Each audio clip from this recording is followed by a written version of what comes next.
কি ব্যাপার হে ভাই, আজ তুমি এত চুপচাপ কেন? তোমার মতন মানুষ এরকম চুপচাপ তো খুব একটা থাকে না সচরাচর। জীবনানন্দের কথা শুনে শুভ্রনীল খানিকটা হেসে বলল, আরে না না ভাই, সেরকম কোনো কিছু ব্যাপার না। আসলে আজকে যাত্রাপালার ওই রানী পদ্মাবতী শেষ পরিণতিখানা দেখে মনটা বড় ভারাক্রান্ত হয়ে পড়ল। সেই কারণেই হয়তো একটু মনমরা দেখছো। রানী পদ্মাবতীর সাথে রাজা দশরথের মিলন অসমাপ্তই থেকে গেল। কি বলো হে ভায়া? হ্যাঁ ভাই, একেবারে হক কথা বলেছ তুমি। সত্যি গোটা যাত্রা বেশ রোমাঞ্চকর লাগলেও শেষের দিকে চোখের জল আটকে রাখতে পারিনি একেবারেই। আমরা তো আর কম যাত্রা দেখি না, কিন্তু এইরকম বেদনাদায়ক যাত্রাপালা জীবনে বোধহয় খুব অল্পই দেখেছি। সত্যি ভাই, একেবারে হক কথা বলেছ তুমি। আমরা তো প্রচুর প্রচুর যাত্রা দেখে বেড়াই, কিন্তু এরকম বেদনাময় যাত্রা হয়তো এর আগে কখনোই দেখিনি। আর রানী পদ্মাবতীর চরিত্রে যে মহিলা অভিনয় করেছিলেন তাকে সত্যিই প্রশংসা করতে হয়। তিনি প্রশংসারই যোগ্য। ওহ, কি দুর্দান্ত অভিনয়!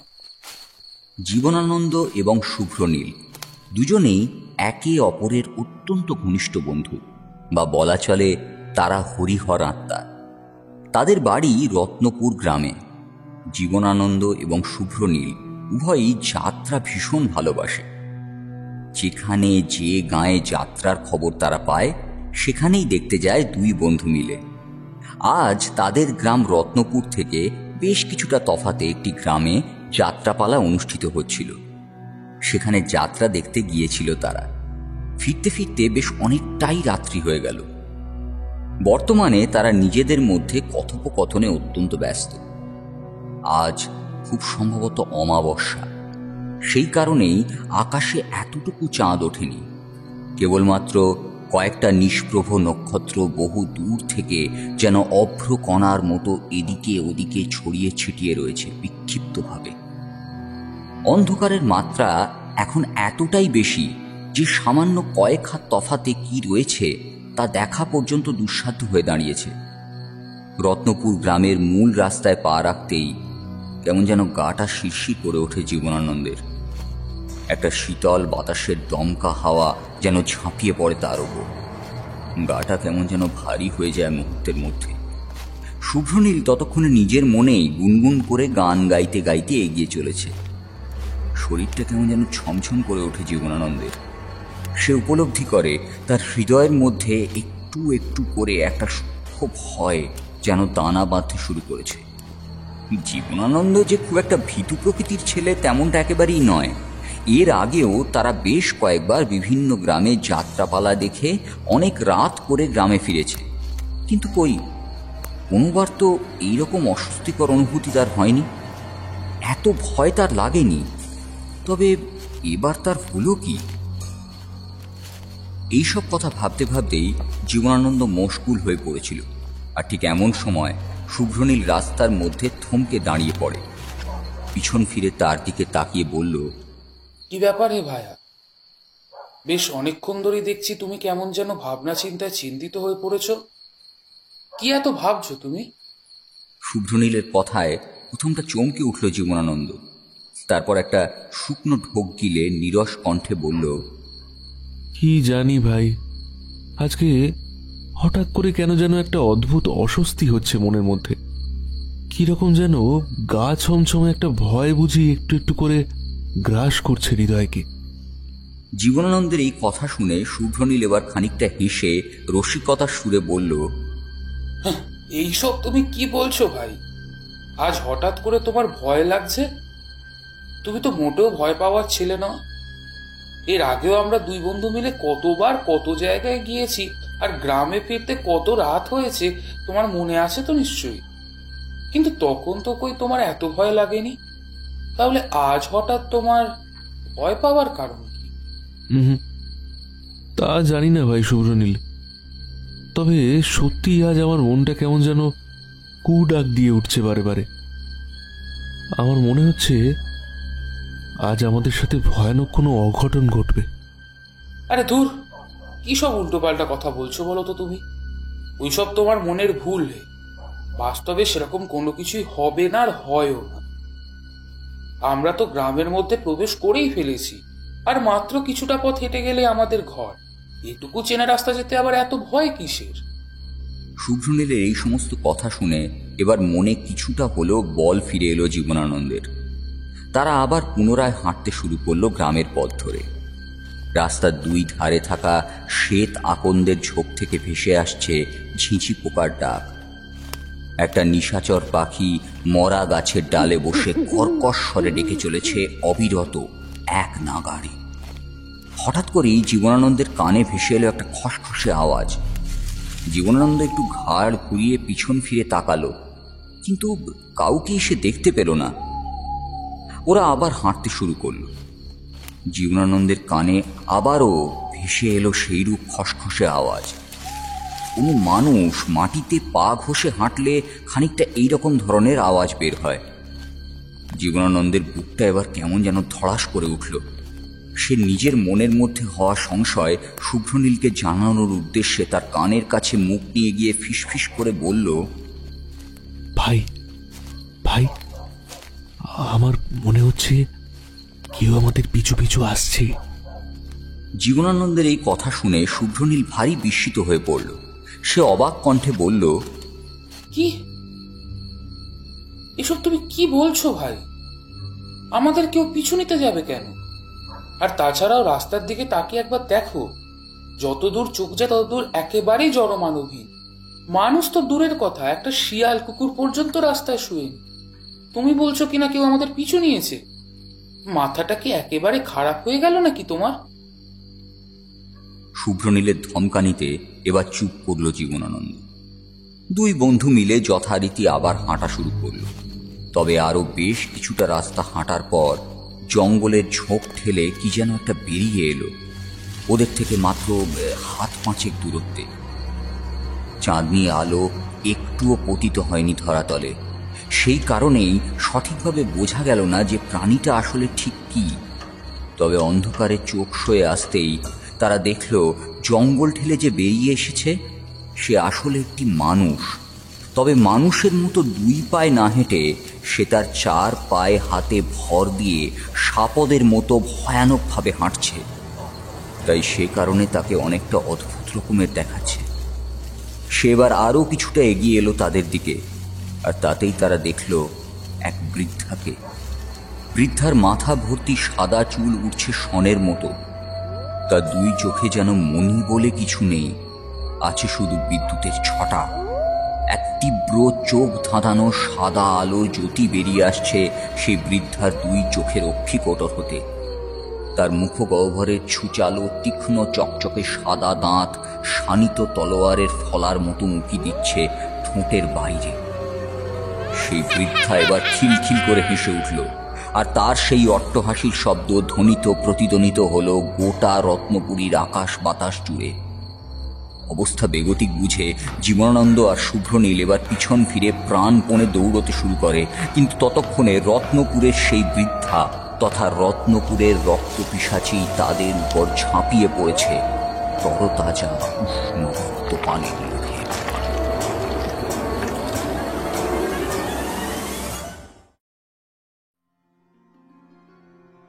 সকালে ঘুম থেকে ওঠা মাত্রই আমি দেখলাম ঝমঝম করে মুষলধারে বৃষ্টি আরম্ভ হয়েছে। আকাশের দিকে তাকাতেই দেখতে পেলাম গগন জুড়ে চাপ চাপ কালো মেঘরাশি জমতে শুরু করেছে। আকাশময় আজ শুধুই মেঘের সামিয়ানা। সে কারণেই সূর্যদেব একটিবারের জন্য হয়তো তিনি তার মুখ দর্শন করাতে পারেননি, তাই কেমন যেন অন্ধকারাচ্ছন্ন হয়ে আছে সমগ্র প্রকৃতি ও পরিবেশ। রাস্তার দিকে তাকাতেই দেখলাম মানুষজনের কোনো পাত্তা নেই। যত দূর চোখ যায় তত দূর কেবলই শুনশান জনমানবহীন। খোলা জানালা দিয়ে এবার বেশ কিছুটা ঠান্ডা বাতাস ঢুকে এলো ঘরের মধ্যে। আমার গায়ের যাবতীয় রুমকুপ খাড়া হয়ে উঠল মুহূর্তে। গায়ের চাদরখানা টেনে নিলাম আরো ভালো করে। আজ ছুটির দিন, তার উপর এমন বৃষ্টি বাদলার আবহাওয়া। ছুটির দিনে এমনিতেই ঘরে বসে থাকতে মন চায় না, আর সাথে এই বৃষ্টিপাতের দরুন মন যেন কেমন উদাসীন হয়ে থাকে। কোনো কাজেই যেন সঠিকভাবে মন বসানো যায় না। কিছুতেই এরকম অনুভূতি শুধুমাত্র যে আমার একারই হয় তা কিন্তু নয়, হয় কিশোরীরও। সেই জন্যই তো আমরা দুজনে বারে বারে এরকম বৃষ্টি বাদলার দিনে ছুটে যাই মঠ লেনে তারানাথ তান্ত্রিকের বাড়িতে, নিত্য নতুন গল্প শোনার আশায়। ঠাকুরমশাই কোনোবার আমাদের নিরাশ করেন না। তার অভিজ্ঞতার ঝুলিতে রয়েছে একাধিক ভয় ধরানো রোমহর্ষক কাহিনী। তিনি দাবি করেন যে আজ অবধি তিনি আমাদের যত গল্প বলেছেন তার একটিও বানিয়ে কিংবা মিথ্যা নয়। সে সবই নাকি তার অতীত জীবনের সাথে কখনো না কখনো ঘটেছিল।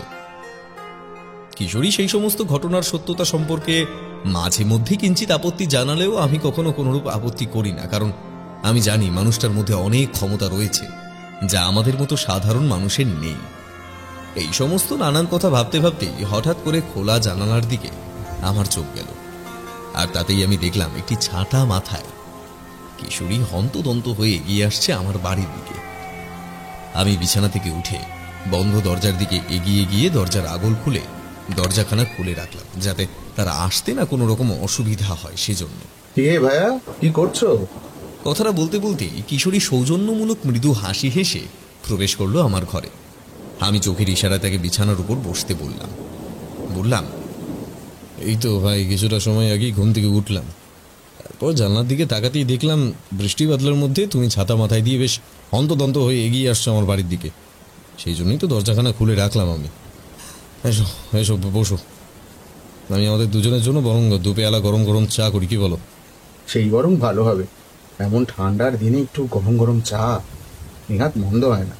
আমি এবার চটজলদি দু পেয়ালা চা বানিয়ে এক পেয়ালা চা কিশোরীর হাতে তুলে দিয়ে আর একটা নিলাম নিজে। তারপর তার মুখোমুখি বসে বেশ আরাম করে তৃপ্তির সাথে চায়ের পেয়ালায় লম্বা চুমুক বসালাম। কিশোরী চায়ে চুমুক দেওয়ার সাথে সাথেই দুই চোখ বন্ধ করে বলল, আহ, দুর্দান্ত বানিয়েছো ভাই চাটা, সত্যি বেশ ভালো হয়েছে। নাও নাও ভাই, চা খাওয়া শেষ হলে আর বেশি দেরি করে লাভ নেই। চলো আমরা দুই বন্ধু মিলে এবার দুখানা ছাতা মাথায় দিয়ে বরং রওনা দিই ঠাকুর মশাইয়ের বাড়ির উদ্দেশ্যে। যেতে যখন হবেই তখন অযথা আর বিলম্ব করে লাভ কি? এটা তুমি একেবারে হক কথা বলেছো ভাই, সত্যি বেশি দেরি করাটা মোটেও উচিত কার্য হবে। আজ ঠাকুর মশাইয়ের কাছে বেশ ভয়ের একখানা গল্প শুনতে চাই। যত যাই হোক না কেন, মানুষটা গল্প বলেন ভীষণ ভালো। তার গল্প বলার মধ্যে একটা আলাদাই জাদু থাকে, যার কারণে সেই গল্প শেষ না করা অবধি আমরা কিছুতেই উঠে আসতে পারি।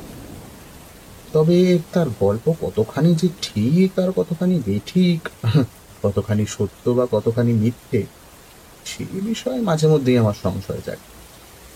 কিশোরীর এই কথা শুনে আমি ভীষণ রকমের রেগে গিয়ে বেশ ক্রোধান্বিত কণ্ঠে বললাম, সত্যি ভাই, এ তোমার না বড় দোষ। ঠাকুর মশাইয়ের কাছ থেকে গল্প না শুনে থাকতেও পারবেন, অথচ গল্প শোনার পর তার গল্প মিথ্যা বলে তাকে অপমান করবে। এটা কিন্তু মোটেও ঠিক কথা নয়। হ্যাঁ বলি, তুমি কি দেখতে গেছো যে অতীতে সেরূপ কোনো ঘটনা ঘটেছিল কিনা? খবরদার বলছি কিশোরী, তুমি কিন্তু ঠাকুর মশাইয়ের কাছে এরকম কোনো বেফাস কথা বলবে না, যাতে তিনি ভীষণ রকমের চটে যান আর রেগে মেগে আমাদের কোনো কাহিনী না বলেন। আচ্ছা বাবা, আচ্ছা, আমি তোমায় কথা দিচ্ছি যে ঠাকুর মশাইয়ের কাছে গিয়ে আমি এরকম কোনো কথা তাকে বলবো না, যাতে তিনি আমাদের উপর রাগ কিংবা অভিমান করতে পারেন। কথাখানা মনে রেখো, ভুলে যেও না যেন। চা খাওয়া সমাপ্ত হলে আমরা শূন্য পেয়ালা নিচে মেঝেতে নামিয়ে রেখে ঘরের দরজা বন্ধ করে দুখানা ছাতায় মাথায় দিয়ে বেরিয়ে এলাম মটলেনের রাস্তায়। বৃষ্টি থামবার কোনো রূপ লক্ষণ নেই, ঝমঝম করে একটানা বৃষ্টি হয়েই চলেছে অবিরত। হাঁটতে হাঁটতে আমরা দুজনে এবার এসে থমকে দাঁড়ালাম 5 মাথার মোড়ে। কিশোরী এগিয়ে গেল মোড়ের ছোট্ট গুমটি মতো দোকানটির দিকে, ঠাকুরমশাইয়ের জন্য সিগারেটের প্যাকেট কিনে আনতে। সেই সিগারেট ব্যতীত তার একেবারেই চলে না। সিগারেট নিয়ে কিশোরী ফিরে এলে আমরা পুনরায় হাঁটা শুরু করলাম মটলেনের উদ্দেশ্যে। ঠাকুরমশাই, ও ঠাকুরমশাই, বাড়িতে আছেন নাকি? আমি কিশোরী, আমরা এসেছি, দয়া করে একটাবার দরজাটা খুলুন। কিশোরীর এমন উচ্চ কণ্ঠের হাঁক ডাকে প্রতিবারের ন্যায় এবারেও ঠাকুরমশাইয়ের কন্যা চারি এসে সদরের বন্ধ দরজার আগল খুলে দিল। সে আগল খোলা মাত্রই আমরা দেখলাম মিষ্টি হাসি হাসছে ফুটফুটে ছোট্ট বাচ্চা মেয়েটা। কিশোরী দ্রুততার সাথে চারির মাথায় ছাতা ধরল। চারি আমাদের দিকে তাকিয়ে মৃদু হেসে বলল, তা কাকাবাবু, কেমন আছেন আপনারা?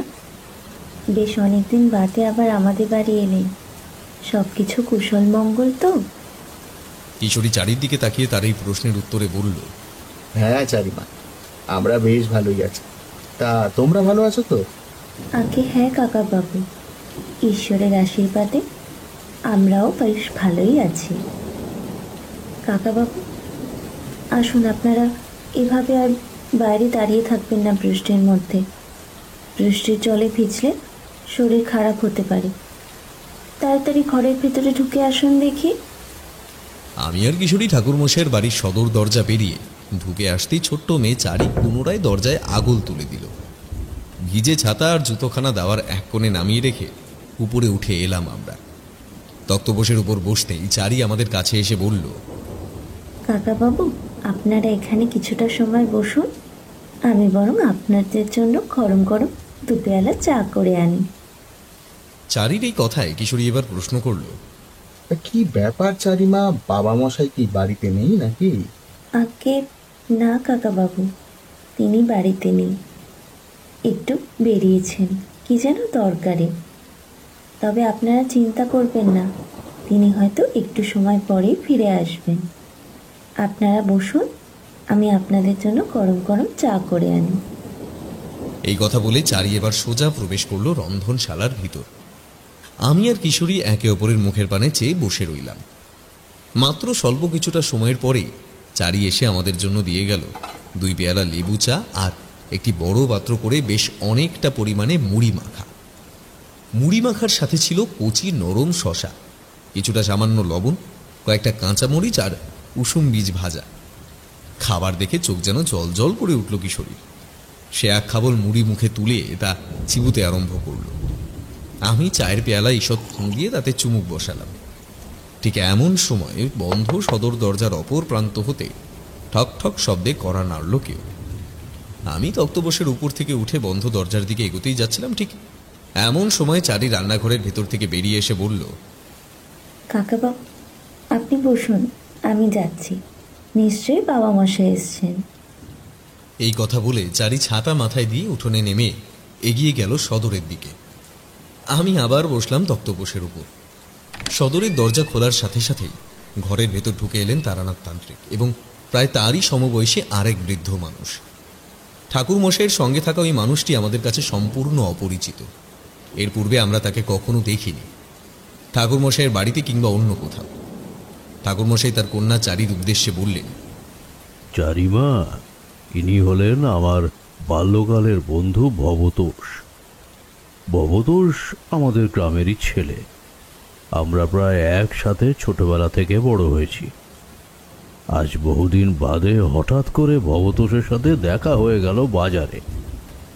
সে আজ এই শহরেই এসেছিল কোনো এক প্রয়োজনীয় কাজ মেটাতে। রাস্তায় ভবতোষের সাথে দেখা হওয়া মাত্রই আমি তাকে একরকম জোর করেই নিয়ে এলাম আমাদের বাড়িতে। আজকে ভবতোষ আমাদের সঙ্গেই থাকবে। আমি তাকে বলে দিয়েছি সে কথা, কেমন? যদি একান্তই তার যাওয়ার প্রয়োজন হয় তাহলে সে কাল সকালে ফিরবে, তার আগে নয়। এতদিন পর বাল্যকালের বন্ধুর সাথে দেখা সাক্ষাৎ যখন একবার হয়েছে, তখন তাকে কিছুতেই এত সহজে হাত ছাড়া করলে কি আর চলে? পিতার এই কথা শুনে চারি এবার সৌজন্যমূলক মিষ্টি হাসি হেসে বলল, আপনি একেবারে সঠিক কাজ করেছেন বাবা মশাই। সত্যি তো, ছোটবেলার বন্ধুর সাথে দেখা হলে আমাদের কত কিছু অতীতের স্মৃতির কথা মনে পড়ে যায়। হাজারো সুখ দুঃখের নানান মুহূর্ত তার সাথে ভাগ করে নিতে ইচ্ছে জাগে অন্তরে। আপনি একবারে ঠিক কাজ করেছেন জ্যাঠামশাইকে আমাদের বাড়িতে এনে। এই কথা বলে চারি এবার সে ভদ্রলোকের পায়ের ধুলো মাথায় নিল। ঠাকুর মশাইয়ের বন্ধু তথা ভবতোষ মশাই চারির থুতনিতে হাত বুলিয়ে চুমুখে বললেন, থাক মা থাক, সেই কোন ছোটবেলায় তোমাকে দেখেছিলাম শেষবারের মতো, তখন তুমি কত ছোট ছিলে। আজ আবার অনেক দিন পর তোমায় দেখলাম। এখন কত বড়টি হয়ে গেছো তুমি। বহুদিন পর তোমাদের দেখে সত্যিই আমার ভীষণ ভালো লাগছে। এই সমস্ত কথা বলতে বলতেই তারা এবার উঠে এলেন দাওয়ায়। ঠাকুর মশাই আমাদের দেখে বেশ আনন্দের সাথে হাসতে হাসতে বললেন, ও বাবা, কিশোরী, তোমরাও হাজির হয়েছো? বাবা বাবা, আজ যে দেখি আমার ঘরে চাঁদের হাট বসেছে। তা বেশ ভালো। তোমরা নিশ্চয়ই শুনেছ তাহলে আমাদের কথাবার্তা। তবুও একবার তোমাদের সাথে পরিচয় করিয়ে দিই এই ভদ্রলোকে। ইনি হলেন আমাদের গ্রামের মানুষ, বা বলতে পারো আমার ছোটবেলাকার একজন অত্যন্ত প্রিয় ঘনিষ্ঠ বন্ধু। নাম ভবতোষ চক্রবর্তী। আর এই যে ভবতোষ, এই হলো কিশোরী, আর এই হলো বিভূতি। এরা আমার দুই ভালো শুভাকাঙ্ক্ষী বলতে পারো। ওই মাঝে মধ্যে ওরা ওদের ছুটি ছাটার সময় এমন বৃষ্টি বাদলার দিনে আমার গৃহে এসে উপস্থিত হয় আমার কাছ থেকে নানান সব অভিজ্ঞতার কথা শুনবার জন্য। তোমার কাছ থেকে অভিজ্ঞতা শুনতে চায়? তা কিসের অভিজ্ঞতা বলো তুমি? এসব তন্ত্র মন্ত্রের গল্প বুঝি? ঠাকুরমশাই এবার তার বন্ধু ভবতেশ বাবুর দিকে তাকিয়ে মৃদু হাসলেন। চারি চলে গেল রন্ধনশালার দিকে, ঠাকুরমশাই এবং ভবতোষ বাবুর জন্য চা করে আনতে। তারা দুজন এবার এসে বসলেন আমাদের মুখোমুখি তক্তপোষের উপর। ভবতোষ বাবু ঠাকুরমশাইয়ের দিকে তাকিয়ে বললেন, সত্যি ভাই তারানাথ, সেই সব দিন ছিল বটে। তখন আমরা দুই বন্ধু মিলে কত কাণ্ডই না করে বেরিয়েছি। তারপর একটু বড় হলে তুমি তো আর সেরকম গ্রামের বাড়িতে থাকতে না, কোথায় কোথায় না জানি ঘুরে বেড়াতে। তারপর ধীরে ধীরে তোমার নাম যশ খ্যাতি হতে শুরু করলো, তোমার নাম ছড়িয়ে পড়লো আমাদের গ্রামে। তারপর আমাদের গ্রাম থেকে আশেপাশে যাবতীয় সকল গ্রামে, তুমি গোটা তল্লাট জুড়ে। আজও সেসব দিনের কথা মনে পড়লে বড় আফসোস হয়। খুব ইচ্ছে করে যদি আর একবার ফিরে যাওয়া যেত সেই ছোটবেলার সময়, তাহলে বড় ভালো হতো। গায়ের সেই মাঠ ঘাট পুকুর গাছপালা, ছোটবেলাকার সকল বন্ধু বান্ধবদের সঙ্গে আবার খেলতাম মন খুলে। এত চিন্তা ভাবনা থাকতো না, বুঝতে পারতাম না জীবনের এই এত জটিলতা। তখন শুধুই থাকতো এখাদ আনন্দ আর মজা। ভবতোষ মশাইয়ের কথা শুনে ঠাকুরমশাই এবার একটি দীর্ঘশ্বাস ত্যাগ করে বললেন, না হে ভাই, যা যায় তা একেবারে চিরতরের জন্যই যায়। অতীতের সেই সমস্ত রঙিন শৈশব আমরা আর কখনো কোনো দিনের জন্যই ফিরে পাবো না, না, কোনো মতেই নয়। চারি এবার ঠাকুরমশাই আর তার বন্ধুর জন্য দুই পেয়ালা চা নামিয়ে রেখে গেল। আমি কিশোরীর দিকে চোখের ইশারা করতেই সে পাসিংশো সিগারেটের প্যাকেটখানি বের করে তা বাড়িয়ে দিল ঠাকুরমশাইয়ের দিকে। পাসিংশো সিগারেট ঠাকুরমশাইয়ের ভারী পছন্দের। তিনি সিগারেটের প্যাকেট খুলে একটি সিগারেট বের করে তা বাড়িয়ে দিলেন তার বন্ধুর দিকে এবং অপর আরেকটি নিলেন নিজে। তারপর ফস শব্দে সিগারেট আগুন ধরিয়ে হুস হুস করে টান দিতে থাকলেন। মনের সুখে তৃপ্তি সহকারে ধূমপান করতে করতে তারা দুই বন্ধু একে অপরের সাথে নানা ধরনের বিষয় নিয়ে গল্প গুজব করতে অত্যন্ত ব্যস্ত হয়ে পড়লেন। কিশোরীটা চিরকালই বরাবরই অধৈর্য প্রকৃতির মানুষ। ঈশ্বর বুঝি তার শরীরে এতটুকু ধৈর্য শক্তি দেয়নি, সেই কারণেই সে বলে উঠল, নিন ঠাকুরমশাই, এবার তাহলে একখানা ভালো বেশ ভয়ে ধরানো লোমহর্ষক গল্প বলে শোনান দেখি। আজ কিন্তু গা ছমছমে ভয়ের গল্প শুনতে চাই ঠাকুরমশাই। কিশোরীর এই কথা শুনে ভবতোষ মশাই এবার কিছুটা হেসে বললেন, ভাই তারানাথ, তুমি বরং সেবারে সেই রত্নপুর গ্রামের রক্ত পিশাচির কাহিনী আজ বলে শোনাও তোমার এই দুজন শুভাকাঙ্ক্ষীকে। সেইবার তোমার সঙ্গে গিয়ে সেই দারুণ এক রোমাঞ্চকর অভিজ্ঞতা হয়েছিল আমার। এই অভিজ্ঞতা আমি আজীবন মনে রাখবো। এখনো যেন তা আমার চোখের সামনে মাঝে মধ্যে ভেসে ওঠে। রত্নপুরের রক্ত পিশাচি, বাহ, এ তো দারুণ এক ব্যাপার। ঠাকুরমশাই, আর মোটে বিলম্ব করবেন না, আপনি বরং আজ সেই কথাই তবে বলুন। কি ঘটেছিল রত্নপুর গ্রামে তা শুনতে ভীষণ উদ্গ্রীব হয়ে পড়েছি আপনার। ঠাকুরমশাই এবার তার অবশিষ্ট সিগারেটের ফিল্টারটুকু ছাইদানি হিসেবে ব্যবহৃত আধভাঙা নারকেলের মালায় গুঁজে দিয়ে আমাদের দিকে তাকিয়ে খানিক হেসে বললেন, আচ্ছা, বেশ বেশ, আজ না হয় আমি তোমাদের রত্নপুর গ্রামের সেই রক্ত পিশাচির কথাই বলবো। তোমরা তো জানোই যে আমি বরাবরই একটু ওই ভবঘুরে স্বভাবের মানুষ। অতীতে দীর্ঘদিন একটানা কোনো জায়গায় থাকতে আমার মন চাইতো না, তাই বিভিন্ন অচেনা অজানা জায়গায় ঘুরে বেরিয়েছে কেবলমাত্র নিজের খেয়াল খুশি অনুযায়ী, আর পরমেশ্বরের উপর অপরিসীম ভরসা রেখে। সেইবার মধুপুর নামের এক গ্রাম থেকে ঘুরে আসার পর কয়েকটা দিন কাটানোর জন্য আমি গৃহে ফিরে এসেছিলাম। আমার গৃহে ফেরার খবর পেলেই আমার এই বন্ধু ভবতোষ মাঝে মধ্যেই এসে হাজির হতো আমার বাড়িতে। ওর সাথে নানান ধরনের কথাবার্তা বলতাম আমি। তোমরা যেমন আমার কাছ থেকে সেসব কাহিনী শুনতে চাও মাঝে মধ্যে, ও সেরকম আবদার করত সেই সমস্ত ঘটনা বলার জন্য।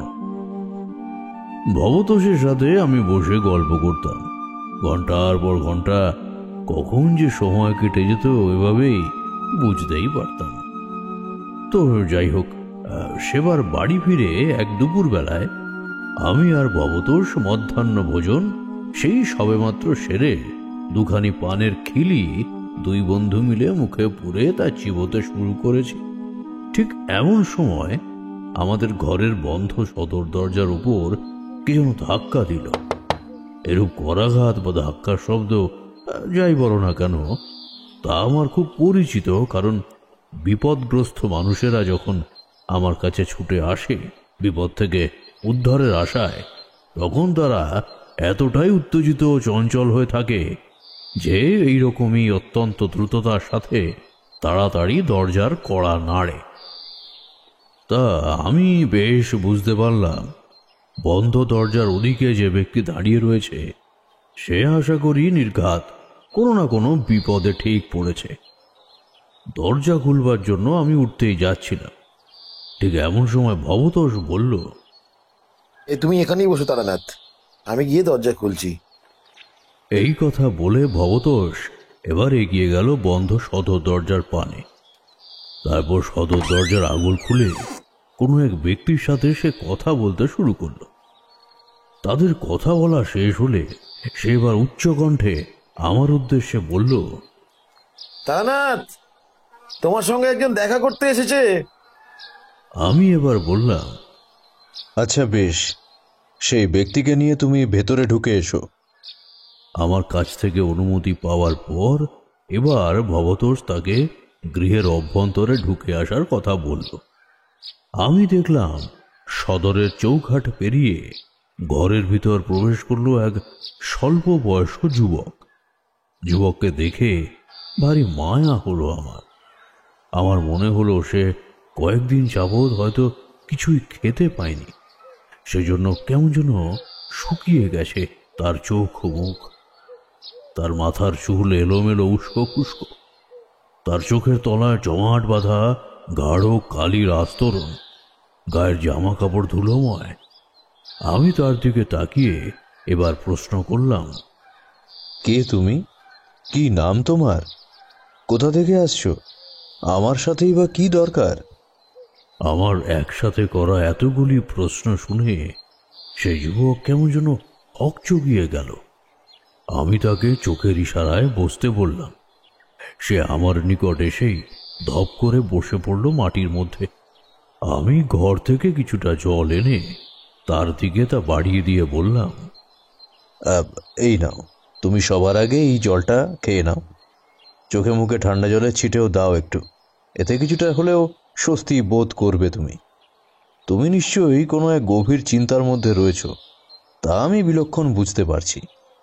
সেই যুবক এবার আমার হাত থেকে জল ভর্তি ঘটিখানা নিয়ে সেই ঘটির বেশ কিছুটা জল চোখে মুখে ছিটিয়ে বাকি সবটুকুই সে গলধঃকরণ করল ঢকঢক করে। তারপর চোয়াল বেয়ে গড়িয়ে আসা সরু জলের ধারা হাতের তালু দিয়ে মুছে ফেলে সে যেন কেমন কেঁপে উঠল। তারপর কম্পিত কণ্ঠে ধরা ধরা গলায় বলল, ঠাকুরমশাই, আমি বহু দূরের গ্রাম সেই রত্নপুর থেকে ছুটে এসেছি আপনার কাছে সাহায্যের আশায়। আমাদের গ্রাম বর্তমানে এক গুরুতর সমস্যার মুখোমুখি হয়েছে, যদিও সেটাকে সমস্যা না বলে বরং বিপদ বলাই শ্রেয়। আপনাকে যেভাবেই হোক সে বিপদের হাত থেকে আমাদের উদ্ধার করতেই হবে। আপনি কেবলমাত্র আমাদের একমাত্র ভরসা। আপনি না বললে আমি কিন্তু কিছুতেই শুনব না। আমাদের গ্রামের ওপর ঘনিয়ে এসেছে ভয়ঙ্কর অশনি এক ঝড়। যেভাবেই হোক সেই ঝড় আপনাকে থামাতেই হবে ঠাকুরমশাই। এতকাল যাবৎ অনেক মানুষের মুখ থেকে আপনার অনেক প্রশংসা ও সুখ্যাতি শুনেছি, তাই আমি জানি যে আমাদের এই বিপদ থেকে যদি কেউ উদ্ধার করতে পারে তাহলে সেটা কেবলমাত্র আপনিই পারবেন। আপনি ছাড়া অন্য কেউ নয়।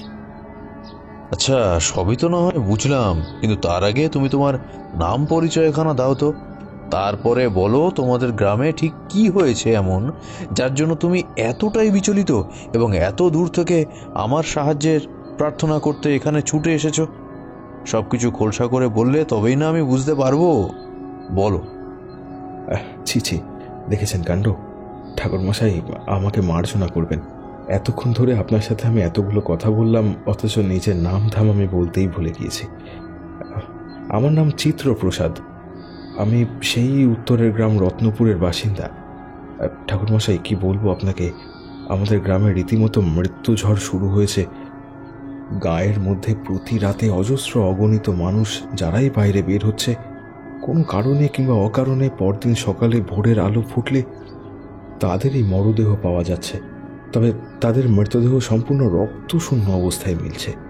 সাদা ফ্যাকাশে হয়ে যায় প্রতিটি মৃতদেহ। শুধুমাত্র সেই রূপ রক্তশূন্য অবস্থায় মানুষের মৃতদেহ পাওয়া যাচ্ছে তাই নয়, থরে থরে মারা যাচ্ছে নিরীহ পশু পাখি সহ বিভিন্ন গবাদি পশু। কেউ রেহাই পাচ্ছে না তার থেকে। সবাই সবাই এক এক করে পরিণত হচ্ছে তার শিকারে।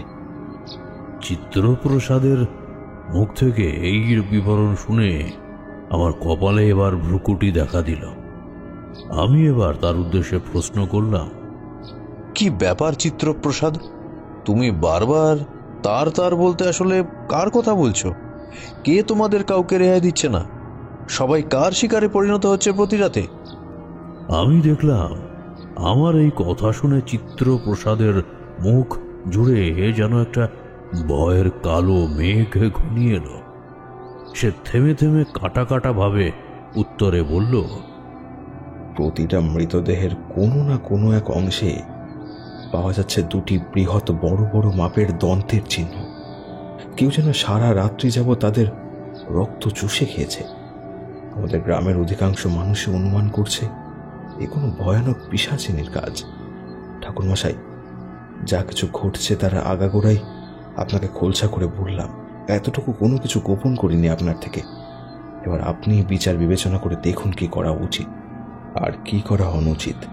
আপনি যদি দয়া করেই একটিবার আমার সাথে আমার গ্রামের রত্নপুরে যান তাহলে সত্যি বড় উপকৃত হই। সেখানে আপনাকে বড়ই প্রয়োজন। আমি যাব চিত্রপ্রসাদ, অবশ্যই যাব তোমার সাথে তোমাদের গ্রামে। বিপদগ্রস্ত মানুষদের বিপদের কথা জানার পর আমি যে চুপ করে বসে থাকতে পারি না মোটে। বিপদ থেকে মানুষদের উদ্ধার করাই যে আমার প্রধান কাজ, আমার মূল কর্তব্য। আমার কথা শুনে ভবতোষ এবার বলল, ভাই তারানাথ, তোমার কাছে আমার একটি আর্জি আছে। আর্জি আছে? হ্যাঁ হ্যাঁ, বলো, কি বলবে বলো। আমিও তোমার সঙ্গে যেতে চাই রত্নপুর গ্রামে। আমার দীর্ঘদিনের ইচ্ছা তোমার সঙ্গে কোনো এক জায়গায় যাওয়ার। দেখো, তোমার মুখ থেকে তো আমি অনেক বিচিত্র সব অভিজ্ঞতার কথা শুনেছি, কিন্তু সেই সব সরাসরি প্রত্যক্ষ করার সুযোগ হয়নি কখনো কোনো দিন। তাই এবারে আমি তোমার সঙ্গে যেতে চাই এই গাঁয়ে। রত্নপুর গ্রামের মানুষদের কিভাবে তুমি বিপদের হাত থেকে রক্ষা করো তা আমি কিন্তু নিজের চোখে দেখতে চাই। এ তুমি কি কথা বলছো হে ভবতোষ? তা হয় না। তুমি জানো না এইসব বিপদে ঝাঁপিয়ে পড়া ঠিক কতখানি ঝুঁকিপূর্ণ কাজ। আমার সাথে আমার পরমেশ্বরের আশীর্বাদ রয়েছে, তাই আমার কিচ্ছুটি হবে না। তাছাড়াও আমি নিজেকে নিয়ে এতটুকুও চিন্তা করি না।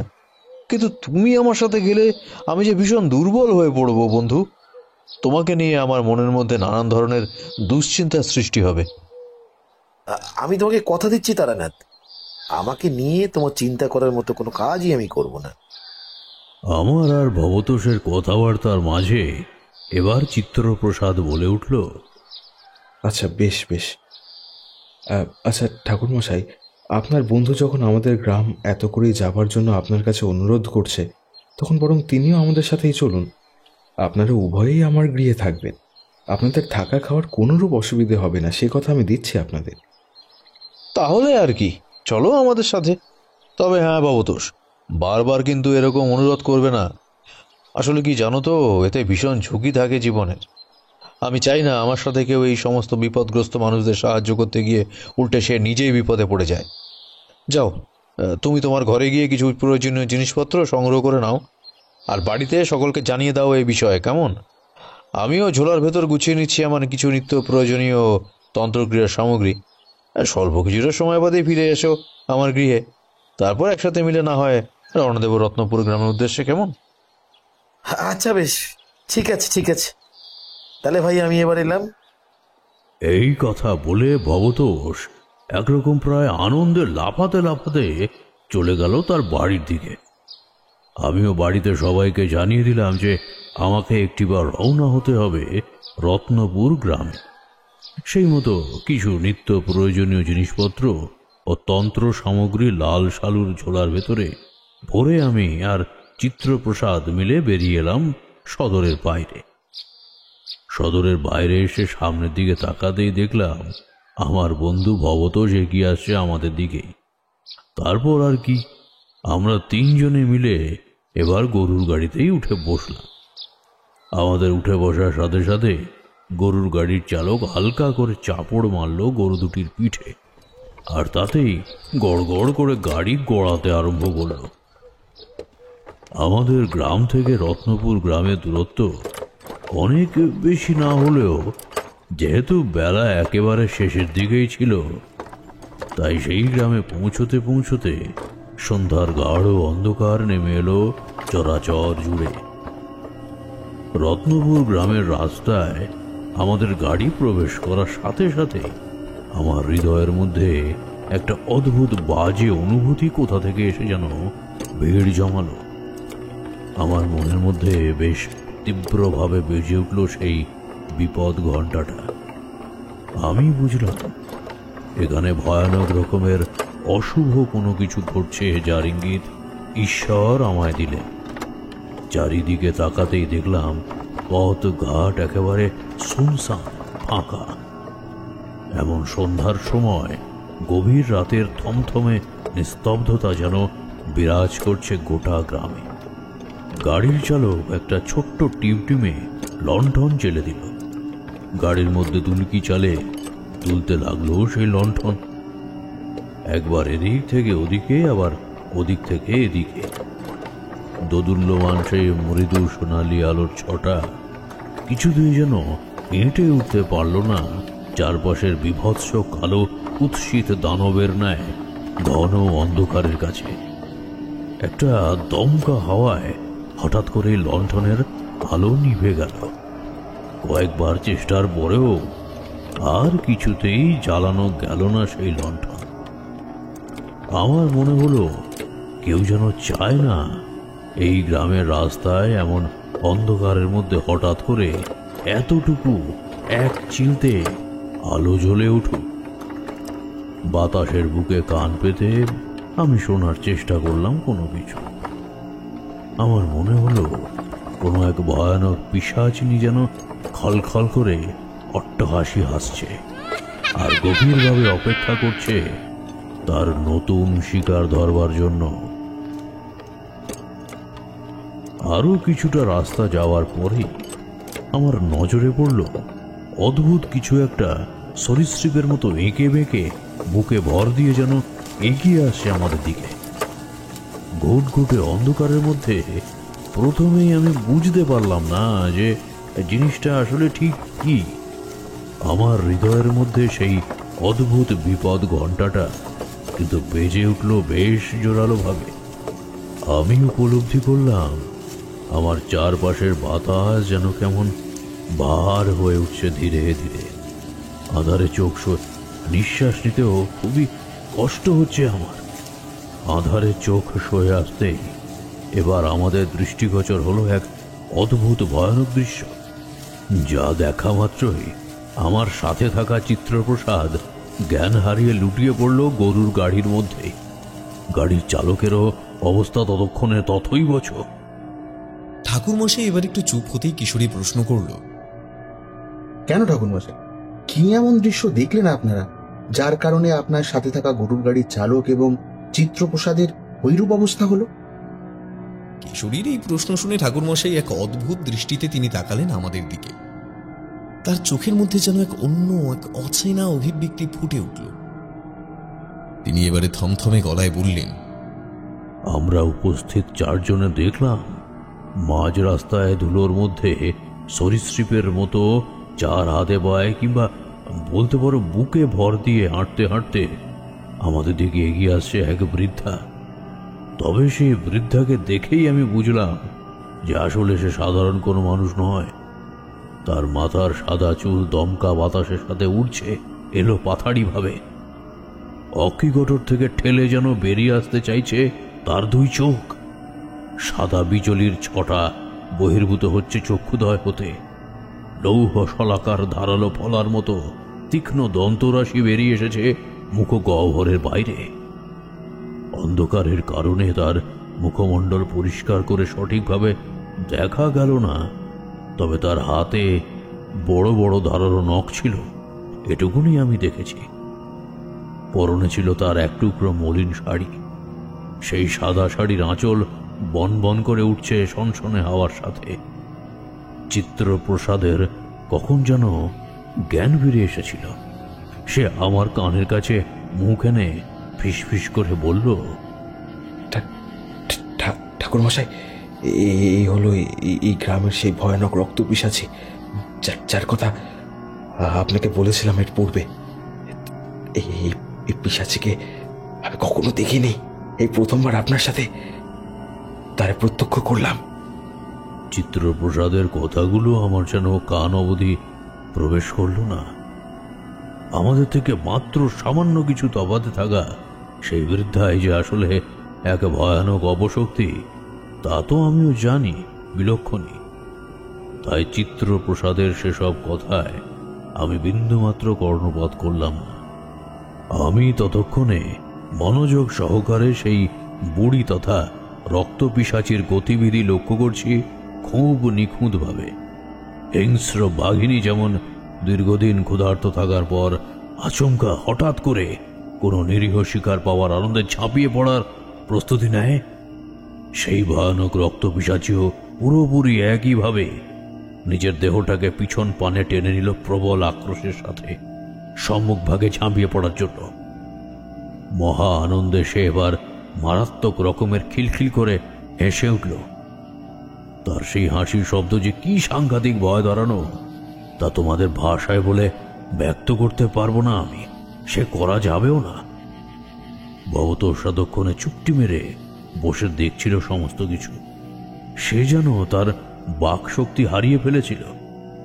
এবার সে কিছুটা স্বাভাবিক হয়ে আমার পানে চেয়ে কাতর কণ্ঠে বলল, এবার কি হবে ঠাকুরমশাই? এই ভয়ানক অপশক্তির হাত থেকে রেহাই পাবার উপায় কি? আমি এবার মনে মনে কাল ভৈরব এবং মধুসুন্দরী দেবীকে স্মরণ করে বেশ ভালোভাবে গাত্রবন্ধন করে নিলাম। আমার নিজের এবং আমার সাথে উপস্থিত সকলেরও সেটাই করলাম, যাতে ওই ভয়ানক অপশক্তি আমাদের কারো কোনো রকম ক্ষতি করতে না পারে সেই জন্য। রক্ত পিশাচি আমাদের হত্যা করে তরতাজা রক্ত পান করার লোভে দৌড়ে এলো আমাদের দিকে, কিন্তু আমাদের সামনে আসা মাত্রই সে যেন কোনো এক অদৃশ্য বলয়ে ভীষণ রকমের বাধাপ্রাপ্ত হয়ে ছিটকে পড়ল আমাদের থেকে কয়েক হাত তফাতে। সেই আঘাত সে কিছুতেই মেনে নিতে পারল না। রক্ত পিশাচি তার নিজের দুই বাহু দুই দিকে মেলে ধরে এক প্রবল চিৎকার করল। তার সেই চিল চিৎকার শুনে ভূমিকম্পের ন্যায় থরথর করে কেঁপে উঠল রত্নপুরের মেদিনী। নৈশকালীন নিস্তব্ধতা একেবারে ভেঙে খান খান হয়ে গেল মুহূর্তের মধ্যে। সেই রক্ত পিশাচি এবার মাটির মধ্যে থেকে উঠে গায়ের সমস্ত ধূলিকণা ঝেড়ে পুনরায় দ্বিতীয়বারের জন্য দৌড়ে এলো আমাদের দিকে। ভয়ে ততক্ষণে সকলে যেন কাঠ হয়ে গিয়েছে। আবারও তার দ্বিতীয়বারের এই প্রচেষ্টা পুরোপুরিভাবে বিফল হলো। সে ভীষণ রকমের আঘাতপ্রাপ্ত হয়ে তড়িৎ বেগে ছিটকে গেল অনেক দূরে। এবার যেন কিছুটা অসহায় নিরুপায় বলে মনে হলো সেই রক্ত পিশাচিকে, যা দেখে আমি তার উদ্দেশ্যে হাসতে হাসতে গাম্ভীর্যপূর্ণ স্বরে বললাম, কি ব্যাপার, হ্যাঁ? কি হলো রত্নপুরের রক্ত পিশাচি? পারলে না বুঝি আমাদের রক্ত পান করে নিজের ক্ষুধা নিবারণ করতে? তবে আমি তোমাকে সাবধান করে দিচ্ছি, যদি নিজের ভালো চাও তাহলে এক্ষুনি এই মুহূর্তে তুমি এই মর্তভূমি ছেড়ে প্রবেশ করো পাতালের ওই গর্ভে। তা না হলে কিন্তু তোমার বিনাশ অনিবার্য। কিশোরী ফের প্রশ্ন করল, আপনার কথা শুনে রক্ত পিশাচি কি এবার তাহলে সত্যি সত্যি পাতাল গর্ভে প্রবেশ করলো ঠাকুরমশাই? ঠাকুরমশাই তার দিকে তাকিয়ে মৃদু হেসে বললেন, আরে না না, দুষ্ট প্রেতাত্মারা কখনো এত সহজে কি কারো কথা শুনে? সেও শুনল না, আমার কথা সে একেবারেই কানে তুলল না। তবে হ্যাঁ, এইটুকু বুঝতে পারলো যে সে আমাদের সাথে ক্ষমতায় মোটেই পেরে উঠবে না। তাই নিজের আত্মরক্ষার প্রয়োজনে পিশাচি এবার গা ঢাকা দিল অন্ধকারের মধ্যে। আমি দেখলাম সামনে থাকা অদূরের বিশাল গুল্ম লতা গাছের ঝোপে সে দৌড়ে গিয়ে প্রবেশ করল। গরুর গাড়ির চালকের মুখে সামান্য একটু জলে ছিটে দিয়ে আমি তাকে দ্রুত বললাম, না না, উঠে এসো দেখি, কিছুটা জল খাও। আর বিন্দুমাত্র ভয় পাবার কোনো কারণ নেই। এখন অল্প সময়ের মধ্যে হলেও এই পিশাচি আর আমাদের ধারে কাছে ঘেঁষবে না। চলো এবার বরং চিত্রপ্রসাদের বাড়িতে যাওয়া যাক, চলো। আমার কথায় ভরসা পেয়ে গরুর গাড়ির চালক আবার গরুর পিঠে চাপড় বসালো। অবলা পশুগুলো চোখের সামনে মূর্তিবান বিভীষিকাকে দেখে ভীষণ রকমের ভয় পেয়ে গিয়েছিল। ভয় পাওয়াটাই যে স্বাভাবিক। এর স্বল্প কিছুটা সময় পরেই আমরা ধীরে ধীরে এসে পৌঁছালাম চিত্রপ্রসাদের গৃহের সামনে। আসুন ঠাকুরমশাই, আপনারা এবার এক এক করে নেমে আসুন গাড়ি থেকে। আমার বাড়ি চলে এসেছে। ওই যে সামনের ওই বাড়িটি দেখছেন না, হ্যাঁ ওটাই আমার বাড়ি। সামনের দিকে তাকাতেই আমি দেখলাম এক বিশাল প্রাসাদ সমতুল্য বাড়ি রয়েছে। সেখানে চিত্রপ্রসাদের সাথে কথা বলে বুঝলাম তাদের যৌথ পরিবার। বাবা, কাকা, জ্যাঠা ও তাদের পরিবারের মানুষেরা সকলেই থাকেন একই সাথে এই বাড়ির মধ্যে। চিত্রপ্রসাদ এবার দ্রুত এগিয়ে গেল সামনের দিকে। আমি আর ভবতোষ তাকে অনুসরণ করে তার পিছু পিছু হাঁটতে লাগলাম। গরুর গাড়ির চালক নিজের উপযুক্ত পারিশ্রমিকের থেকেও বেশি অর্থ পেয়ে খুশি হয়ে চলে গেল। গরুর গাড়িটা একসময় ছোট হতে হতে অন্ধকারে মিলিয়ে গেল কখন যেন। বাড়ির সদর দরজার চৌকাঠ গোড়ায় এসে দাঁড়াতেই চিত্রপ্রসাদ উচ্চকণ্ঠে তার মা মালবিকা দেবীর উদ্দেশ্যে বলল, মা, কাকিমা, ও মা, কোথায় গেলে তুমি? তাড়াতাড়ি একটিবার বেরিয়ে এসো, দেখে যাও আমি সঙ্গে করে কাকে নিয়ে এসেছি। চিত্রপ্রসাদের কথা শুনে তার মা মালবিকা দেবী এবং তার কাকিমা হৈমন্তী দেবী তড়িঘড়ি বেরিয়ে এলেন বাইরের পানে। চিত্রপ্রসাদ এবার তার মা কাকিমার সাথে আমাদের পরিচয় করিয়ে দিল। মা, ইনি হলেন সেই বিখ্যাত তন্ত্র সাধক তারানাথ চক্রবর্তী, যাকে আমাদের এখানকার সকল মানুষ তারানাথ তান্ত্রিক নামেই চেনেন। আর ইনি হলেন ঠাকুরমশাইয়ের বাল্যকালের অত্যন্ত ঘনিষ্ঠ বন্ধু ভবতোষ মশাই। ঠাকুরমশাই বড় দয়ালু প্রকৃতির মানুষ, তাই তো তিনি আমাদের এক কথায় আমাদের গ্রাম রত্নপুরে ওই রক্তপিশাচিনের কথা শুনে ছুটে এসেছেন আমাদের নিরীহ গ্রাম মানুষদের এই ঘোর সংকটের হাত থেকে পরিত্রাণ দেবার জন্য। এই জন্যে আমি তার কাছে সারাটা জীবন কৃতজ্ঞ থাকব। আহ চিত্তপ্রসাদ, তোমাকে আর কতবার বলবো যে আমি যা করেছি বা করছি সেটা আমার কর্তব্য। বিপদগ্রস্ত মানুষদের বিপদের কথা শুনলে আমি কিছুতেই চুপ করে হাত পা গুটিয়ে বসে থাকতে পারি না। যে বিপদগ্রস্ত মানুষদের বিপদ থেকে উদ্ধার করাই যে আমার মূল কর্তব্য, আমার প্রধান কাজ, সেরকমটাই আদেশ ছিল আমার গুরুদেবের আমার প্রতি। আমি আমার গুরুদেবের আদেশ কখনো কোনো দিনের জন্য অমান্য করিনি। তাই আমাকে ধন্যবাদ বা কৃতজ্ঞতা জানানোর কিচ্ছুই নেই। আপনি আমাদের প্রণাম গ্রহণ করুন ঠাকুর মশাই।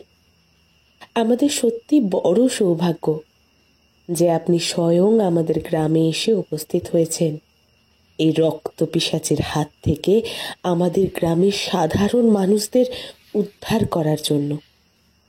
আপনি দয়া করে কিছু একটা করুন ঠাকুর মশাই, দয়া করে কিছু একটা করুন। চোখের সামনে তিলে তিলে শেষ হয়ে যেতে দেখছি কত শত চেনা পরিচিত মানুষদের। কোথা থেকে যে ভয়ানক পিশাচের আগমন ঘটল তা আমরা কেউই বুঝে উঠতে পারছি না। এখন আপনি যা কেবলমাত্র আমাদের একমাত্র ভরসা। এই সমস্ত কথা বললেন চিত্রপ্রসাদের মা মালবিকা দেবী। তিনি নত হয়ে আমার চরণধুলি মাথায় নিতেই যাচ্ছিলেন, কিন্তু আমি তাকে সে কার্য হতে বাধা দিয়ে বললাম, ছি ছি ছি ছি, এ আপনি কি করছেন কি? হ্যাঁ, দয়া করে আমায় প্রণাম করবেন না। আমি এমনিতেই আপনাদের পরিবারের সকলকে আশীর্বাদ করছি যাতে ঈশ্বর আপনাদের মঙ্গল করেন। তিনি সর্বদা যেন আপনাদের উপর সদয় দৃষ্টি দান করে থাকেন। জানো মা, আসার সময় আমরা সেই ভয়ানক রক্তপিশাচের মুখোমুখি হয়েছিলাম। একেবারে সামনাসামনি দেখলাম সেই ভয়ানক অপশক্তিকে। উফ, কি বলবো তোমাদের, কি বিভৎস সেই পিশাচের বাহিক রূপ, কি ভয়ানক তাকে দেখতে, সেই রকম সে মারাত্মক হিংস্র প্রকৃতির। নেহাত আজ আমাদের সাথে ঠাকুরমশাই ছিলেন, তাই সে কারণে যাত্রায় রক্ষা পেলাম। তা না হলে যে কি হতো তা স্বয়ং ঈশ্বরই জানেন। চিত্রপ্রসাদের মুখ থেকে এই কথা শুনে তার কাকিমা হৈমন্তী দেবী এবার বেশ ঘাবড়ে গিয়ে বললেন, সে কি রে বাবা, এ কি ভয়ানক সাংঘাতিক কথা বলছিস? আসুন আসুন ঠাকুর মশাই, আপনাদের উপর দিয়ে বেশ অনেক ধকল গেছে, তা বিলক্ষণ আন্দাজ করতে পারছি। আপনারা আর বাইরে এভাবে দাঁড়িয়ে থাকবেন না, ভেতরে ঢুকে আসুন দয়া করে। একটু চোখে মুখে জলের ছিটে দিয়ে হাত পা ভালোভাবে ধুয়ে বৈঠকখানায় যান। আমি বরং আপনাদের জন্য একটু চা জলের ব্যবস্থা করি। দিদি চলো গো, একবার রান্নাঘরের দিকে চলো দেখি। চিত্রপ্রসাদ, বাবা তুই ঠাকুর মশাইদের নিয়ে ঘরের ভেতরে ঢুকে আয়, দেখিস ওনাদের যেন কোনো রকম এতটুকু অসুবিধা না হয়, তাদের যত্ন আত্মীয়তে যেন কোনো ত্রুটি কিংবা খামতি না থাকে। ঠাকুরমশাই, আপনি আসুন আমার সাথে, আমি আপনাকে আমাদের কল ঘরে নিয়ে যাচ্ছি, সেখানে ভালো করে হাত পা ধুয়ে নেবেন চলুন। আর ভবতোষ মশাই, আপনিও কিন্তু দাঁড়িয়ে থাকবেন না, আসুন আমাদের সাথে। এই কথা বলে চিত্রপ্রসাদ এবার এগিয়ে গেল ভিতর বাড়ির দিকে। আমি আর আমার বন্ধু ভবতোষ এবার তাকে অনুসরণ করে তাদের কল ঘরের দিকে পা বাড়ালাম। সেখানে গিয়ে ঠান্ডা জলে হাত পা ভালোভাবে ধুয়ে চোখে মুখে ঠান্ডা জলের ছিটে দিয়ে আমরা এসে বসলাম বৈঠকখানায়। চিত্রপ্রসাদের নির্দেশে আমাদের জন্য ভালো করে তামাক শেষে আনলো তাদের বাড়ির একজন কর্মচারী। গড়গড়ার নলে বেশ আমোদ করে টান দিলাম আমি আর আমার বন্ধু ভবতোষ। চিত্তপ্রসাদের ঘর দুয়ারের অবস্থা বেশ ভালো। চারিদিকে বড় বড় জানালা, সেই জানালায় ঝুলছে বিশাল বিশাল দামি রঙিন কাপড়ের পর্দা। ঘরের মধ্যখানে রয়েছে একখানি খুব সুন্দর ফুলদানি। সেই ফুলদানির মধ্যে থেকে মিষ্টি ফুলের সুবাস ছড়িয়ে পড়ছে গোটা ঘরময়। ঘরের দুই কোণে জ্বলছে দুটি বিশাল বিশাল মাটির প্রদীপ। মাটির প্রদীপের সামান্য আলোয় ঘরের অন্ধকার কিছুটা হলেও ফিকে হয়ে গিয়েছে। আমি আর ভবতোষ নিজেদের মধ্যে কথাবার্তা বলতে শুরু করলাম। চিত্রপ্রসাদ আমাদের সাথে মাঝে মধ্যেই সেই কথোপকথনে অংশগ্রহণ করতে লাগলো। মাত্র স্বল্প কিছুটা সময়ের মধ্যেই বৈঠকখানায় মালবিকা দেবী এবং হৈমন্তী দেবী এসে রেখে গেলেন প্রচুর খাবার, ফল আর মিষ্টান্ন। সেই সব খাবার দেখে আমাদের চোখ রীতিমতো কপালে উঠল। স্বল্প কিছু খাবার মুখে তুলে একটু ঠান্ডা জল পান করলাম বড় তৃপ্তিতে। তৃষ্ণায় আমাদের গলা যেন একেবারে শুকিয়ে গিয়েছিল। আমরা নিজেদের মধ্যে আবার কথোপকথনে ব্যস্ত হয়ে পড়েছি। ঠিক এমন সময় বৈঠকখানার দরজার সম্মুখে পর্দা যেন সামান্য কিছুটা নড়ে উঠল। সেদিকে তাকাতেই আমি দেখলাম একজন বৃদ্ধা দাঁড়িয়ে রয়েছেন সেখানে। আমার সাথে তার চোখাচোখি হতেই তিনি আবার কিছুটা ইতস্তত করে ঢুকে এলেন ঘরের ভিতরে। আগে দাদা বাবু, তোমাদের জন্য এই দুনিখানা মা ঠাকুরুনে রেখে যেতে বলল, সেই জন্যই আমি এলাম একটিবার এই বৈঠকখানায়। এই কথা বলে সেই বৃদ্ধা এবার চলে গেলেন বৈঠকখানা ছেড়ে। তিনি চলে যেতেই আমি চিত্রপ্রসাদের দিকে তাকিয়ে প্রশ্ন করলাম, ইনি কে চিত্রপ্রসাদ? ঠাকুরমশাই, ইনি হলেন বর্ণপ্রভা ঠাকুরমা। এই গাঁয়েই তার বাড়ি। 3 কুলে আর তার কেউ নেই। তিনি আমাদের বড় ভালোবাসেন। দিনের অধিকাংশ সময় আমাদের গৃহেই থাকে। বৃদ্ধার মুখটা যেন আমার চোখের সামনে ভেসে উঠল। বর্তমানে তার মাথার অধিকাংশ চুলেই পাক ধরেছে। মাথার অবিন্যস্ত চুল খোঁপা করে বাঁধা পিছন দিকে। কপালে একটি ছোট্ট শ্বেত চন্দনের তিলক আঁকা, গলায় তুলসী কাঠের মালা, 2 চোখ বড় মায়ায় ভরা, এবং তার পরনে শ্বেতশুভ্র সাদা ধবধবে শাড়ি। তবে সেই বৃদ্ধাকে দেখে আমার যেন কিরকম একটা অদ্ভুত অস্বস্তিকর অনুভূতি হলো। তোমরা তো জানোই যে কোনরূপ অশুভ শক্তি যদি আমার খুব কাছাকাছি চলে আসে, তাহলে আমি তার একটা বিশেষ গন্ধ পাই। আমার হৃদয়ের মধ্যে এক অদ্ভুত অনুভূতি খেলা করে। সেই ক্ষমতা আমার রয়েছে মধুসুন্দরী দেবীর আশীর্বাদে। আমি কিন্তু ঠিক সেই রকম হুবহু সেই রকম গন্ধ পেলাম বাতাসের মধ্যে। তাই বর্ণপ্রভা দেবীকে আমি একটু সন্দেহের চোখেই দেখলাম। তবে প্রথমেই আমি তখনই চিত্রপ্রসাদ কিংবা আমার বন্ধু ভবতোষকে সে বিষয়ে কোনো কিছুই বললাম না। সেই রাতটা কেটে গেল ওই রকম ভাবেই। পরের দিন সকালবেলায় আমার সাথে আবারও বেশ কয়েকবার চোখাচোখি হলো বর্ণপ্রভা দেবীর। আমি দেখলাম তিনি কেমন যেন একটা অদ্ভুত দৃষ্টিতে তাকিয়ে রয়েছেন আমার দিকে। তার 2 চোখের চাউনির মধ্যে অন্তর্নিহিত রয়েছে যেন গূঢ় কোনো রহস্য। আমি চিত্রপ্রসাদের কাছে এসে বললাম, আচ্ছা চিত্রপ্রসাদ, তোমাদের গ্রামে বর্ণপ্রভা দেবীর বাড়িটা ঠিক কোনখানে? চিত্রপ্রসাদ আমার মুখে হঠাৎ এইরকম প্রশ্ন শুনে রীতিমতো বেশ অবাক হলো। তারপর সে আমার প্রশ্নের উত্তরে বলল, আমাদের গ্রামের একেবারে শেষ সীমান্তে। আপনাকে তো আগেই বলেছি ঠাকুরমশাই যে আপনজন বলতে কেউই নেই তার। আমাদের বাড়িতেই তিনি টুকিটাকি কাজকর্ম করেন।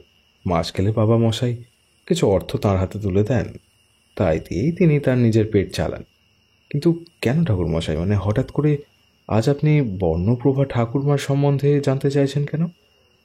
তোমার এই প্রশ্নের উত্তর আমি এখনই তোমায় দেব না চিত্রপ্রসাদ।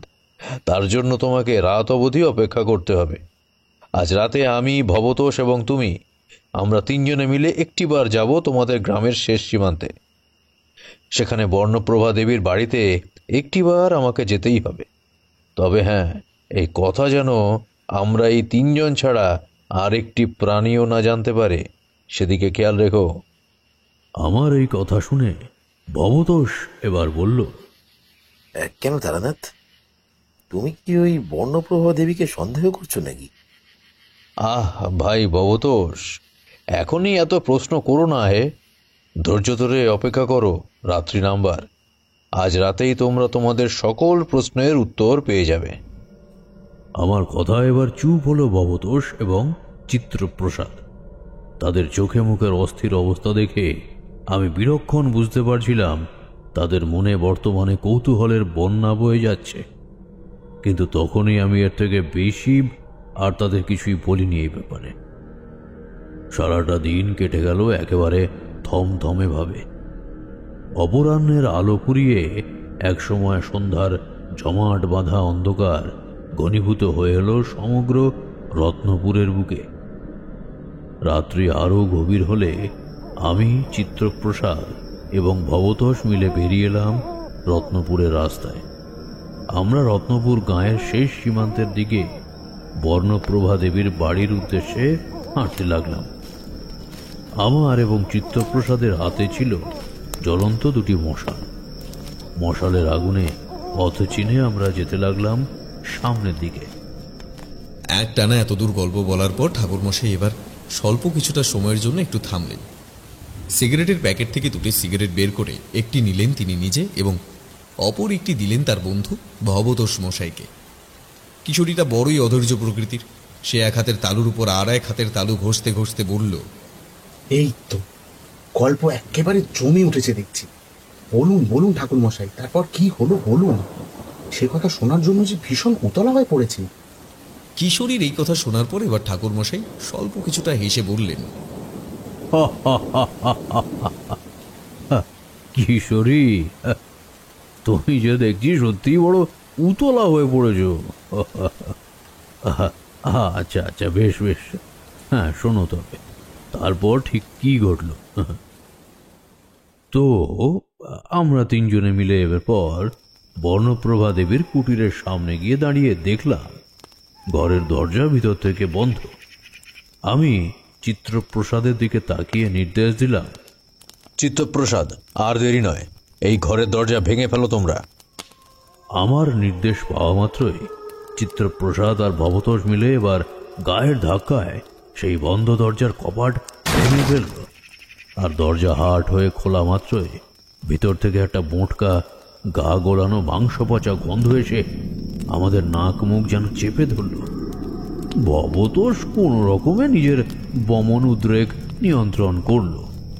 আমি মশাল হাতে ধরে ঢুকে এলাম ঘরের ভিতর। অন্ধকার অল্প অল্প করে কমতে শুরু করলো, আর মশালের সামান্য সোনালি আলোয় এবার আমাদের যা দৃষ্টিগোচর হলো তাতে আমার সন্দেহ সঠিক বলেই প্রতিপন্ন হলো। কেন ঠাকুরমশাই, কি দেখলেন আপনি সেই ঘরের ভেতর ঢুকে? আমি জিজ্ঞেস করলাম। দেখলাম ঘরের মাঝখানে পড়ে আছে একটি বেশ কয়েকদিন আগের শায়িত মৃতদেহ। হাতের মশাল ধরে আমি নাকে কাপড় চাপা দিয়ে এগিয়ে গেলাম সেই মরদেহের দিকে।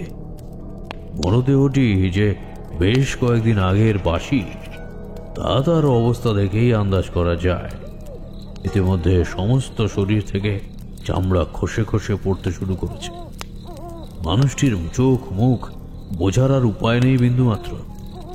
সব কিছু যেন মিলে মিশে একাকার হয়ে গিয়েছে। কিন্তু তার পরনে যে ছিল একটা সাদা শাড়ি, এটা বেশ বোঝা যায় অতি সহজে। চিত্রপ্রসাদ মৃতদেহের কাছে আসতেই চিৎকার করে বলল, এ কি ঠাকুরমশাই, এই যে আমাদের বর্ণপ্রভা ঠাকুরমা! হায় ভগবান, এই মরদেহ দেখে তো মনে হচ্ছে যে ঠাকুরমা আজ থেকে বেশ কয়েকদিন আগেই মারা গিয়েছেন। তবে আজ সকালেও যিনি আমাদের বাড়িতে গিয়েছিলেন তিনি আসলে কে? ঠিক এটাই সন্দেহ করেছিলাম আমি, বুঝলে হে চিত্রপ্রসাদ। তোমাদের বাড়িতে সেই বৃদ্ধার সাথে আমার প্রথম পরিচয় হওয়ার সাথে সাথেই আমি একটা অদ্ভুত অশুভ গন্ধ পেয়েছিলাম। সে গন্ধ অবশ্য তোমরা কেউ পাওনি, পাওয়ার কথাও নয়। আমি তখনই বুঝেছিলাম যে কিছু একটা গোলমাল এখানে নিশ্চয়ই রয়েছে। এবার একটু অনুমানের ভিত্তিতে গোটা বিষয়টা খোলসা করে খুলে বলছি, শোনো তোমরা। তোমাদের গাঁয়ের এই বৃদ্ধা অর্থাৎ বর্ণপ্রভা আজ থেকে বেশ কয়েকদিন আগেই মারা যায়, অথচ তার মৃত্যুর পর যেহেতু তার সাথে কেউ থাকতো না কিংবা তার আপনজন বলতে কেউ নেই, তাই সেই কারণে তার খোঁজ খবরও কেউ রাখে না। মৃত্যুর পর তার মরদেহ এভাবেই ঘরের মধ্যে পড়ে পড়ে পচতে শুরু করে। বৃদ্ধার আত্মা মুক্তি পায় না। সেই আত্মাই এখন ঘুরে বেড়াচ্ছে তোমাদের গ্রামের বুকে সাক্ষাৎ মূর্তিমান বিভীষিকার ন্যায় এক রক্তপিশাচীর রূপ ধারণ করে। এবার তাহলে কি হবে ঠাকুরমশাই? রক্তপিশাচীর হাত থেকে মুক্তি লাভের উপায় কি? আগুনের কাছেই সকল অশুভ শক্তি ধ্বংস হয়ে যায় চিত্রপ্রসাদ। তাই আগুনের দ্বারাই তার বিনাশ ঘটানো সম্ভব। তুমি আর ভবতোষ, তোমরা দ্রুত এই ঘর পরিত্যাগ করো। আমি এই মরদেহের মধ্যে আগুন লাগিয়ে বেরিয়ে আসছি। বর্ণপ্রভার দেহ এই গৃহের সাথে পুরো ছাই হয়ে যাক। তার মরদেহতে তার মৃতদেহের সৎকার হবে এবং তার আত্মা অচিরেই মুক্তি লাভ করবে। তোমাদের গ্রাম রত্নপুরের বুক থেকে চিরতরের জন্য বিলীন হয়ে যাবে বর্ণপ্রভা রক্ত পিশাচী। আমার কথা মতোই কাজ করলো তারা। আমার বন্ধু ভবতোষ আর চিত্রপ্রসাদ সেই গৃহের বাইরে বের হতেই আমি আমার হাতে ধরা মশালের আগুন ছুঁড়ে মারলাম সেই মৃতদেহের মধ্যে, আর সাথে সাথেই একটা তীব্র বিস্ফোরণের শব্দ হলো। গোটা ঘরের মধ্যে লেগে গেল আগুন। সেই আগুনের লেলিহান শিখায় পুড়ে ছাই হয়ে গেল সমস্ত কিছু। এরপর থেকে আর কখনো কোনোদিন রত্নপুরের বুকে মৃত বর্ণপ্রভার আত্মা সেই রক্ত পিশাচীর আর দেখা মেলেনি। রত্নপুর গ্রামে চিত্রপ্রসাদের বাড়িতে বেশ অনেকগুলো দিন কাটিয়ে তারপর আমি আর আমার বন্ধু ভবতোষ দুজনে মিলে ফিরে এসেছিলাম আমাদের গ্রামে। কি হে কিশোরী, আজকের এই কাহিনী তোমাদের ভালো লেগেছে তো?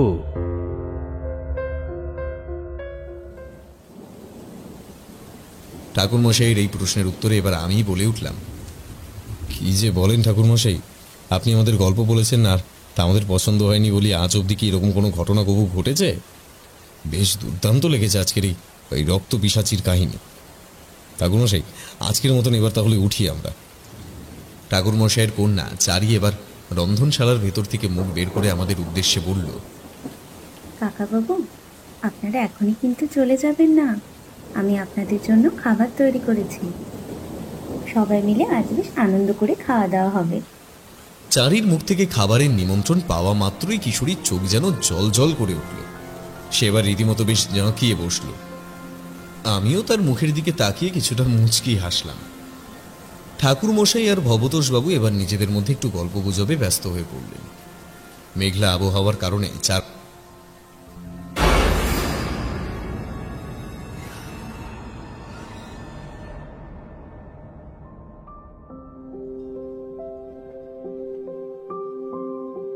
শুনছিলেন লেখক সুরজিৎ ঘোষের কলমে তারানাথ তান্ত্রিকের গল্প রত্নপুরের রাত নিঝুম।